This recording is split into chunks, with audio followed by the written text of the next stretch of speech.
എനിക്ക് സ്കൂളിൽ first prize കിട്ടിയ ട്രോഫിയാണിത്. ഞാൻ കഥ പറഞ്ഞതിനാണ് എനിക്ക് ട്രോഫി കിട്ടിയത്.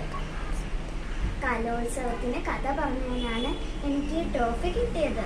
ഞാൻ സ്കൂളിൽ പറഞ്ഞ കഥ എല്ലാവർക്കും പറഞ്ഞു തരട്ടെ. ഇത് നിങ്ങളും സ്കൂളിൽ പറഞ്ഞാൽ നിങ്ങൾക്കും കിട്ടും ട്രോഫി. ഞാൻ ഇന്ന് പറയാൻ പോകുന്ന ഒരു ഗുണപാഠ കഥയാണ്. കിട്ടുകാക്കയും മിട്ടുകാക്കയും. കിട്ടുകാക്കയും മിട്ടുകാക്കയും വളരെ നല്ല കൂട്ടുകാരായിരുന്നു.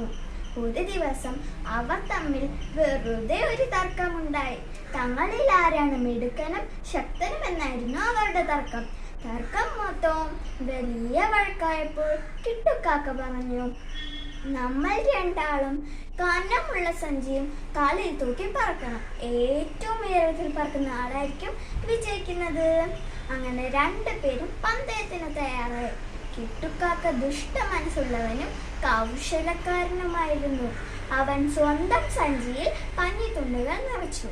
കിട്ടുവിന്റെ സഞ്ചിയിൽ പക്ഷെ ഉപ്പാണ് നിറച്ചത്. അങ്ങനെ രണ്ടുപേരും പറന്നു തുടങ്ങി. കിട്ടു മിട്ടുവിനെ കാട്ടിയും ഉയരത്തിൽ പറന്നു. കാരണം അവന്റെ സഞ്ചിയിൽ ഉണ്ടായിരുന്നത് പന്നിത്തുണ്ടുകളാണല്ലോ. ഉപ്പ് സഞ്ചിയുമായി പറക്കേണ്ടി വന്നതിനാൽ കിട്ടുകാക്കയ്ക്ക് അധികം ഉയരത്തിൽ പറക്കാൻ സാധിച്ചില്ല. കാക്കകൾ പറന്നു തുടങ്ങി. അല്പം കഴിഞ്ഞപ്പോൾ മഴ ചാറാൻ തുടങ്ങി. കിട്ടുവിന്റെ പന്നിത്തുണ്ടുകൾ മഴത്തുള്ളികൾ വീണ് നനഞ്ഞു കുതിർന്നു. അവന്റെ സഞ്ചിയുടെ ഭാരം കുറഞ്ഞു. മിട്ടുവിന്റെ സഞ്ചിയിലെ ഉപ്പാവട്ടെ കിട്ടുവിന്റെ സഞ്ചിയിലെ പന്നിത്തുണ്ടുകൾ വെള്ളം നനഞ്ഞ് കൂടുതൽ ഭാരമുള്ളതായി. അങ്ങനെ കിട്ടു ഉയരത്തിൽ പറക്കുകയും പന്തയത്തിൽ ജയിക്കുകയും ചെയ്തു.